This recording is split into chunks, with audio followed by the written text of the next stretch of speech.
Don't stress. If today is wrong, tomorrow will be right. And if today is right, something might go wrong according to you tomorrow. According to Allah, it did not go wrong. It was His plan for you and for me. One of the things that Allah has kept for Himself, knowledge, only Allah knows what is going to happen tomorrow. What are you going to earn? What is going to happen to you and to me tomorrow? Meaning in the future. Who knows it? Wallahi, wallahi, only Allah knows. Only Allah knows. You can plan, Allah can let the plan go ahead. But you can plan, Allah can change the plan.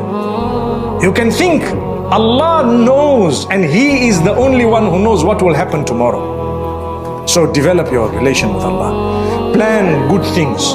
When you plan to do your salah, Allah will reward you with the intention, innamal a'malu bin niyat. Allah Almighty is in charge. He is in control.